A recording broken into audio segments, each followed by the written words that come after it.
I made that video with you guys years ago, and it's one of those things that is almost like immediately as soon as it came out, I realized how wrong I was. I'm not saying this to criticize women. This is like me trying to tackle this issue because I'm trying to understand what I'm going through and what society's telling me and the reality I keep facing and what a lot of men keep facing. And so what you realize is that there isn't that much space for men's emotions in those relationships. It's more so about the woman getting to feel special. And so it almost devalues the male experience and it perverts it. That's something I've experienced before, for sure. Well, I think it probably would exist on both ends, right? Like there's going to be times that we all enjoy or delight in someone's pain if it's directed in a way that makes us feel better about ourselves. For example, I went to go see the Joker. This is the straight facts. Your life expectancy decreases the less emotional outlets that you have, the less you express yourself, the less outlets you have for healthy expression of stress. In addition, your culpability in the workplace is going to decrease, especially as we have more jobs taken up by robotics. And now the only resource that humans really have left is our ability to work together and our ability to work maybe in very like sedentary environments on team-based projects or creative projects. And so your femininity, your vulnerability is integral to your survival in the workplace. Okay. And then on a third basis, like it makes for a healthier relationship. And then even in reflection of watching it back now, I realized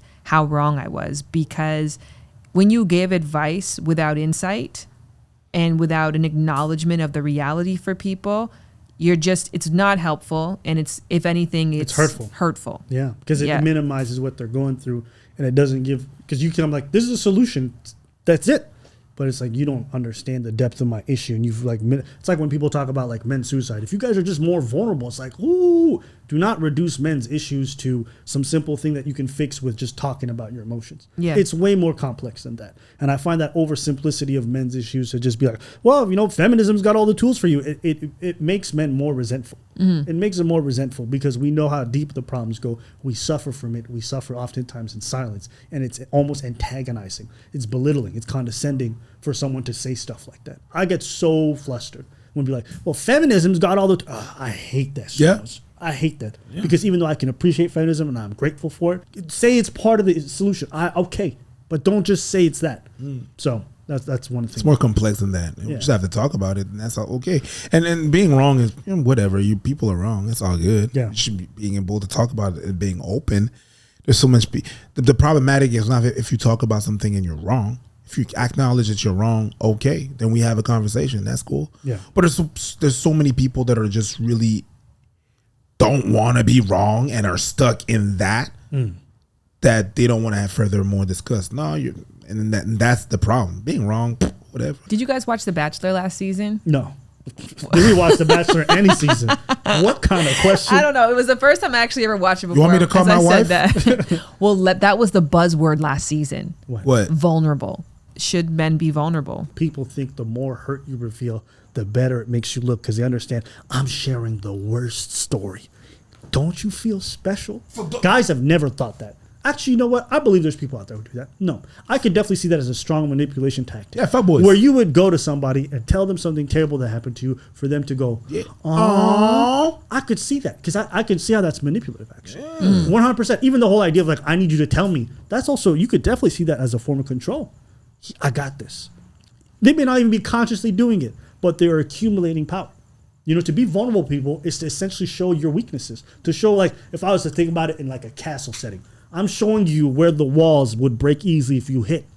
Yeah. And then I'm so if you ever want to attack, bitch, you invading easily. And I'm showing you this because I want to show you I trust you. But 100%, flip the tables, you're getting in anytime you want. You're going to hurt me. You're going to hurt me.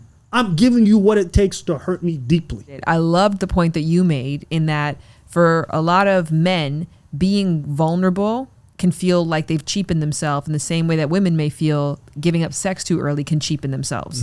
Yeah, because there's plenty of women who can honestly say that they've slept with somebody and it's been used against them afterwards. The idea that they were open with their sexuality. And I think a lot of men can say the same things about their vulnerability. I think it's fantastic that this rhetoric was like, get vulnerable, man. Be more vulnerable. Yes. Get in touch. But people never really explore what happens to men when they do and what are the downsides. Because, listen, when I put out that video, there were so many men sharing stories about how traumatic experiences in their childhood were used against them in a random argument. We actually did a video recently on a lady who went on a podcast and she said, you know, I have a lot of problems with men. They're like, what happened? She's like, sometimes I get a little slick when I talk. They're like, what do you mean? I use their secrets against them. You have to imagine how many people has she harmed along the way. And you create those scars, and then people build up those defense mechanisms. You know what's crazy is that story doesn't even sound abnormal to me. No. That's what I'm saying. And that's exactly that. Interestingly enough, a friend of mine just got into a breakup and called me this morning, was talking to me about it, and said that they got in a terrible argument. And now she's trying to like reach back out, but he's gotten to a point where he's like, I'm so heartbroken by you. And then I was like, well, what is the worst thing you said in the argument? And at the beginning of the conversation, it was one thing, but towards the end, you're like, oh, yeah, that's what you said. The more information that people have, the more ammunition that you give them to shoot you. I ain't gonna give you ammunition.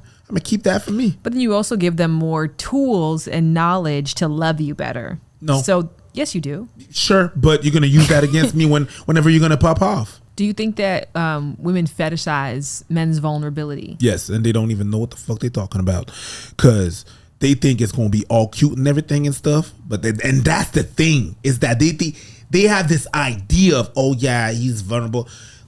He cried in my arm. It was so cute. Like, he was crying and I was like holding him, and then we spent the night. He just spawled and he was able to get it out. Yeah, but if he does that every day, you're gonna be like, bitch, stop crying. Yeah. You're not gonna like it every day. But if that's how we feel, that's how we feel. So you just think it's gonna be nice and cute, but it's not. It ain't. And so when people say vulnerability is the new sexy, which I'm sorry. Fucking dégueulasse. Even coming up with like... Non, mais non, tabarnak. Là, tu vois, là, ce qui arrive, là, le Chris, juste ça, ça me fait changer de langage. No. Pas capable. No. Can we just take a second? Appreciate. C'est fucking But that is the problem. Just that slogan. Vulnerability is the new sexy. Chris, do you understand? Like how it's commercialized people's pain. Dieu. Just a slogan for it. That is the encapsulation of the issue that I'm talking about. C'est l'affaire la plus horrible que j'entends aujourd'hui. C'est You know what I'm dégueulasse. saying? Okay, so you're saying vulnerability is the new sexy. That some people say that. some people say that, right? But I think that we're defining vulnerability in terms of, let me share my deepest secret with you. What some people are just asking for is, tell me how you feel right now. Lovers and friends. This week's episode of Lovers and Friends, the podcast, is live right now. It is one of my favorites. It features, as you can see, the incredible Abbott and Preach. Also has cameo appearances from my sister Lauren. Also, JD is in this episode. My idea is to normalize vulnerability for men in the sense of understanding that it's not weakness, it's actually bravery. It takes strength to own how you feel, in your dad's case, and be all guards down saying, you know what? I don't have it together at this particular moment, and I need help. Yeah. At the end of the day, in my opinion, the only way you're going to have a deep, true bond, and if it comes to a romantic setting, a successful, on both ends, reciprocated relationship, is with vulnerability. I agree and I disagree. And I think that's really what brought me to this episode to begin with. And fun fact, Hey Fran Hey from the Roommates podcast is also in this episode. So I have a partner who's sensitive and loves to communicate about everything. And I found myself having to face, I guess, my own thoughts on masculinity, because there were things about how sensitive he was and how much he wanted to discuss stuff that like felt, I don't know what the right word would be, but it was like, dude, you would almost expect men to have that more on lock. So wherever you listen to podcasts, go and listen to Lovers and Friends, a podcast.